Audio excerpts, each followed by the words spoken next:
Aqui o Estado complica muito a nossa vida, né? Demais. Qual é o cálculo? Quantos meses a gente trabalha só para pagar o governo?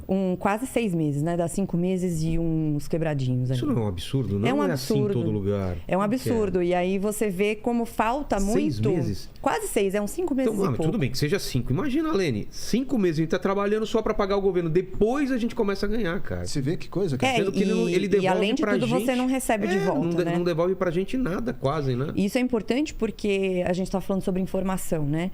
Então, uma coisa básica que poucas pessoas fazem, que é conta de matemática simples. Então, quando o Elon Musk comprou, ele disse que ia comprar o Twitter, agora parece que desistiu, porque está com muito bots, enfim.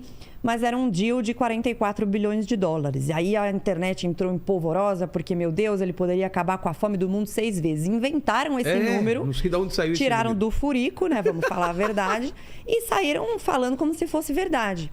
Teve até uma moça que foi num podcast, eu não sei qual, falando isso. Meu Deus, poderia ter acabado com a fome do mundo. Não é verdade. Quando você vê que só o governo brasileiro gastou esse ano, arrecadou esse ano mais de 1 trilhão de reais e não está nem perto de acabar com a fome, quando você vê que o governo dos Estados Unidos, no ano passado, gastou, não é arrecadou, gastou mais de 6 trilhões de dólares... Como que você acha que 44 bilhões, é só fazer uma continha, vai acabar com a fome? Ele até falou, me fala como eu acabo com a fome. Que eu vou lá e eu resolvo. Eu vou lá e resolvo. E exatamente. Então, não existe solução simples para problema complexo. E geralmente o que eles fazem, Vilela, é associar coisas que não são associáveis. Então, você pega um cara muito rico como é o Elon Musk, que tem um patrimônio lá de sei lá quantos bilhões, não lembro agora o número certo, mas é o homem hoje mais rico do mundo, e você associa isso com a pobreza de outros locais, como a pobreza da África, por exemplo, ou do sul da Ásia, ou mesmo dos países da América Latina. Mas não são coisas que estão ligadas. Ele não está mais rico porque esses países estão mais pobres.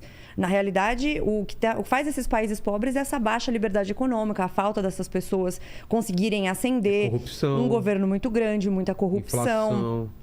Um problema grave de economia agora na pandemia, todo mundo está sofrendo com inflação e esses países mais ainda. Então, a pobreza da Argentina, hoje tem 40% de gente na pobreza. Está quebrada, não está? Está quebrada, mas está fazendo as mesmas coisas que já foram feitas no passado e que, infelizmente, boa parte dos políticos e até economistas, por isso que eu falo que não é porque a pessoa tem diploma que necessariamente ela está falando uma coisa que faz sentido. Por isso que é importante o senso crítico. E essas pessoas apoiam. Então, no começo da pandemia, quantos artistas falaram: ai, que bom ter um presidente na Argentina, como ele está fazendo coisa boa lá.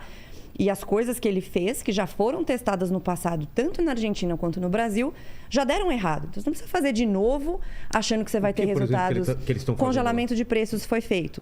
Aqui a gente já fez, isso foi um desastre, né? Quantos anos você tinha, mais ou menos? Deixa eu revelar a idade do Vilela aqui. Quantos anos você tinha lá no Sarney?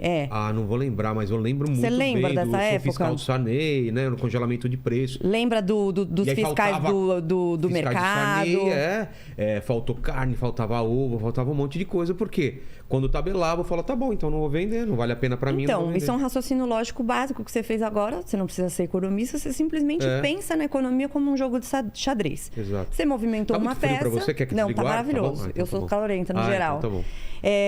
E você movimenta uma peça e vai ter várias consequências a partir dela.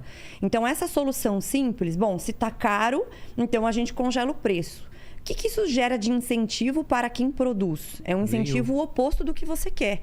E aconteceu uma situação aqui na pandemia, que foi o preço do álcool em gel. Não sei se você lembra que subiu pra caramba. Exato.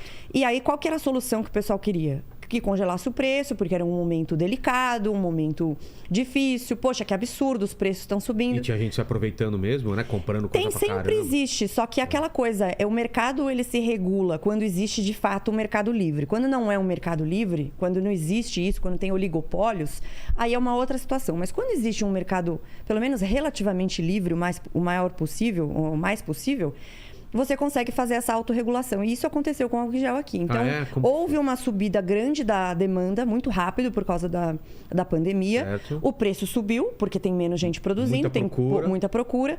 Mas aí o que aconteceu? Os empresários, as pessoas que olham isso, os empresários, na realidade, eles servem para fazer essas decisões e tomada de risco em determinadas coisas. Ele olhou e falou: esse mercado é um mercado lucrativo, vou investir nisso aqui. começaram a produzir o álcool em gel também. Esse aumento de oferta trouxe o preço mais para baixo. E não demorou muito. Naturalmente. Foi assim, tipo, nossa, depois de 2 anos, não, foi poucos meses. E não é porque ele já tinha voltado. Ele queria lucro, é uma coisa normal. Né? E essa coisa do ser bonzinho e o lucro, é uma coisa assim muito mal interpretada. Exato. Porque o lucro é a maior função social de uma empresa. É o lucro, porque sem o lucro você não consegue aumentar a tua folha, você não consegue ter uma empresa saudável, investir em tecnologia, em inovação. Então, hoje tem muito essa história que é um derivado do que a gente chama de cultura woke, que é a história do impacto é o novo lucro. Então, a gente precisa focar mais no capitalismo de stakeholder, que é esse que gera impacto social, que vai falar das causas das minorias, que vai falar de meio ambiente e não de lucro. Quando o lucro, na realidade, é o que possibilita você fazer todas essas coisas, essas pautas.